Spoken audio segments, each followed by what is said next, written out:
Welcome, fellow members of the Esoteric Order of Gamers. Yes, you've been clamouring for another game of War of the Ring between myself and my gaming companion Will. And your prayers have been answered because we're about to play War of the Ring!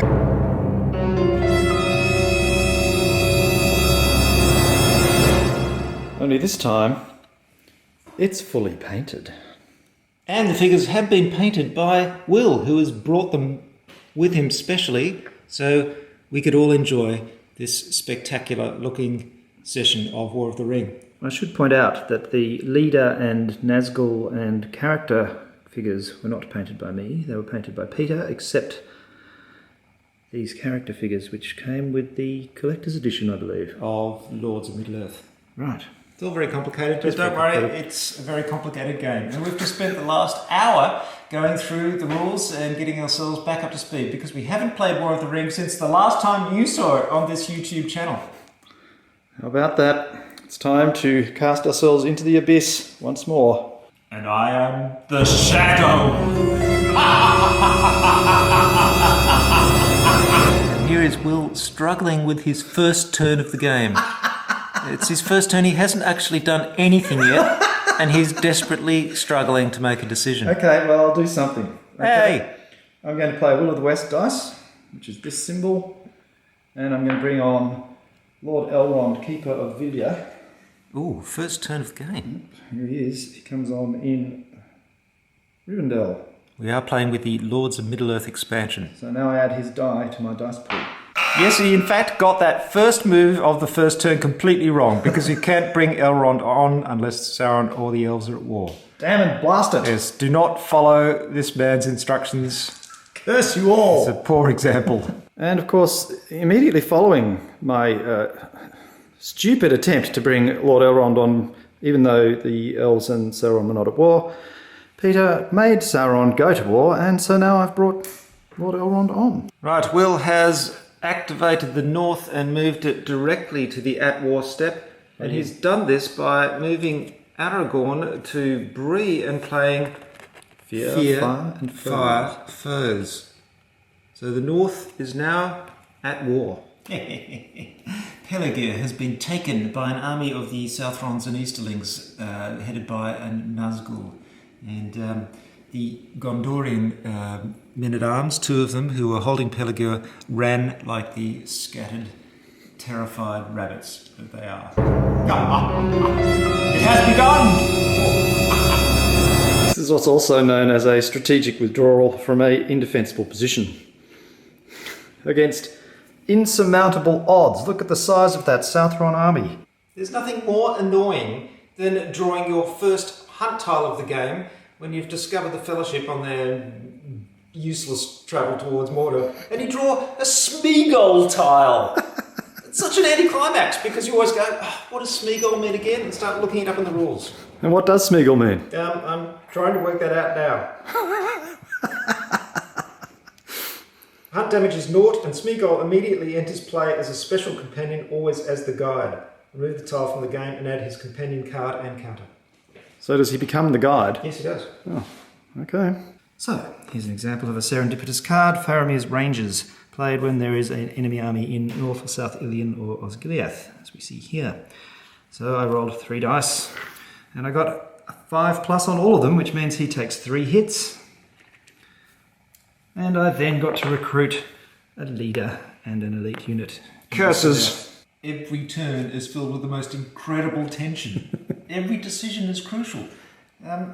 The Southrons and Easterlings steamrolled over Pelargir and very easily took the next place along that I can't see because it's covered in units. But unfortunately, when it came to Dol Amroth, I made a foolish move, bringing some units up from Umbar and attacking with them, and they weren't enough, and they got completely destroyed. It was Dieppe all over again. Dol Amroth Dieppe. And it was foolish. I should have just brought them to reinforce this army, but I got cocky and took on a place with too little in the way of forces and got killed. So I am amassing here again, but I lost a couple of crucial turns, which has put me on the back foot. But look at this. He's got 5 Nazgul. Just think of the re-rolls. It's too hideous to contemplate. But it is a siege, and sieges are always unpleasant. One of the most vexed questions as the companion player, of course, is to work out who to split from the party and when and why. And they all have these little icons down in the bottom of the cards that show you which nations they can activate. In this case, Strider can activate the north. Gandalf has this generic icon, which annoyingly enough looks a lot like the Gondor tree, but does in fact mean all nations can be activated by Gandalf. So I split Aragorn off using a card and activated the north, so they've already been at war for some time, and he's now buzzed off down here. And Gandalf nicked off down here too, dropped in on Saruman to say hi, and came in here to the Fords of Ice and then activated Rohan. So now all of the free peoples are activated. Two of them, being Gondor and the North, are at war. These ones are starting to move down the track towards it. Now, Gondor was pretty much forced to war because I invaded Pelargir. Yes. And when you invade otherwise innocent country, they get a bit pissed off. Humans! Now here's just an interesting piece of detail. By concentrating all his Nazgul in the one square, Peter has now left all of his other armies leaderless. They're just a bunch of stupid orcs blundering about, whining and complaining. They don't know what to do, and they can only be moved with an army die instead of a army or character die. So he has, by doing this, severely limited his strategic options in exchange for a massive number of rerolls. Yes, so I wonder why I did it. Nevertheless, you're hamstrung everywhere else for the sake of one battle. You fool! Here we have 3 cards that affect the hunt. They are Axe and Bow, Mithril Coat and Sting, and we won't go back. We put them next to the hunt tile dish so that we'll remember to play them at the critical moment. They enable you to discard damage and do things like that. It's time to attack Dol Amroth! Question is, am I going to go into siege? And the answer, of course, is yes. Right, so we move all his forces. Unfortunately, he can only have 5 pieces in the siege box, so some of these have to die. No, they don't die. They just go back into my reinforcement They go pool. back into his reinforcements. So I can have 5 and a leader. There's only so much room in the Citadel of Dol Amroth. So 2 of those go back into my reinforcements bowl. Right, and I move my huge army into the square in a very threatening fashion, usually accompanied by an evil laugh. That's the 3rd evil laugh we've had so far this morning. And not the last. Right, so having moved into siege, his turn ends. We don't attack this turn. That's worth remembering when you're besieging. I've just played a character die result to attack with this army because it's being led by characters. They're attacking Dol Amroth, which is in siege. So the first thing we do in a siege is that we both choose whether we want to play a combat card each. The attacker chooses first. I'm going to play this one. Right, I will play this one. Mine is add 1 to all dice on your combat roll. Oh, ow, E. Valor. Ah, yes. And because I'm besieging, I have to hit on a 6 and he has to hit on a 5 or 6. Yes, it's going to hurt. Yes, sieges are not fun. So, and how many elite units have you got? Only 1. So he'll only be able to continue the siege for 1 turn. Yes, there is that. Okay, so I have to decide how many points of leadership and therefore what leader rerolls I'm going to forfeit. I will roll, you roll a maximum of 5 dice. So I have more than 5 guys, so I have 5 dice, and I have these remaining 3 Nazgul, so I have 3 rerolls. And I need a 6. And that's 1 hit, and 3 rerolls. Cross your fingers for the bad guys. No! Only 1. 1 hit. 1 pathetic hit. So now I've had my normal 5, so he's down. My 5 reduced to 3. Our battles are simultaneous, so that guy isn't dead until the end of this round. Now, because he used his Dread and Despair card to sacrifice 2 points of leadership, to cancel that 2 of my men, I've only got 3 dice instead of normal 5. I've got 1 leader, so I get 1 reroll, and I add 1 to all dice on my combat roll. So here we go, because of my Valor card. So 3 dice. Oh dear, that's going to be 2 hits and a reroll.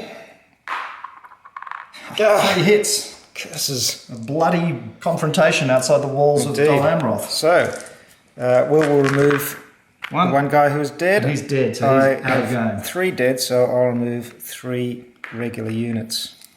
I could have, if I wish, remove 1 elite unit and 1 regular, but that would be stupid because then you wouldn't be able to prolong the siege. Are you going to do that now? I am. So I convert this guy to a regular unit.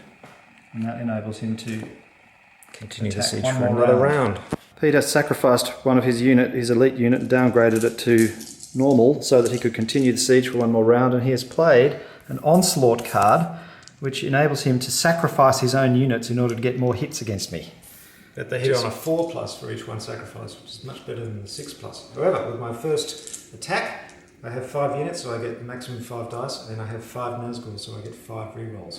So, It's going to be painful, but he still needs a 6. And he got 1. 1 hit. Come on. Come on. 2 hits. 2 hits. Now, how many will he sacrifice? Alright, I don't decide until I remove casualties, so you can roll your dice. Okay, so I've got 4 people left and a leader, so I roll 4 dice with 1 reroll. Getting 2 hits. And a reroll is not a hit. 2 hits. Ouch. Right, so I have to remove 2 units. And now, the crucial decision, I only have 3 units. How many do I want to sacrifice? Very difficult decision. Well, you've got to do 2, surely. Yes, but... You can't sacrifice all of them because then you won't be able to take the place. I know. Right, I sacrifice 2. It's an onslaught of Southrons and Easterlings against the walls of Dol Amroth. I need a 4+. You need 2 4+. Come on! Ah! Excellent. Only 1! So I see 1 hit.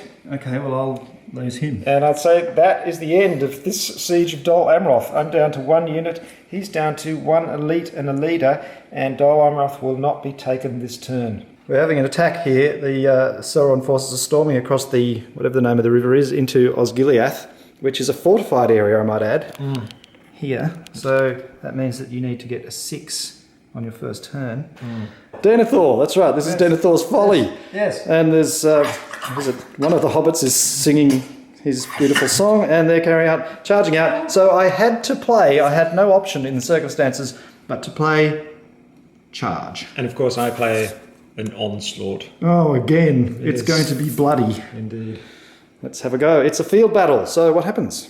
I don't actually move into the space, but I count up my pieces. We roll a dice, remove casualties, and if I kill them all, I move into the space. Right, so we've played cards, so let's roll some dice. I need a 6. Yes, because of the fortifications. And he did not get a single 6, but he's going to re-roll 4 of them. Come on, forces of darkness. 1 hit. One measly hit. Apply the result immediately. Let's go. It's a 5 or 6. It's a No, miss. So much it's a for miss. that charge. And now I've got 3 units with 1 reroll. So here we go. That's 1 hit and 1 reroll. 2 hits. Onslaught throwing themselves against the defences, and this time they hit on a 4+. Come on! It's getting a bit tense now. Oh, 2 hits. 2 hits! So it's 1 short! my elite unit is worth 2, so I'll discard him into the mounting pile of dead Gondorians. Curses! So, Just can't kill them. Yes, you have the choice to retreat. Oh. Are you retreating? am I retreating? Oh, yes, I've only got 1. Yes, I'll retreat. Excellent. They retreat, and the forces of darkness move into Osgiliath. It is mine. There's that evil laugh again.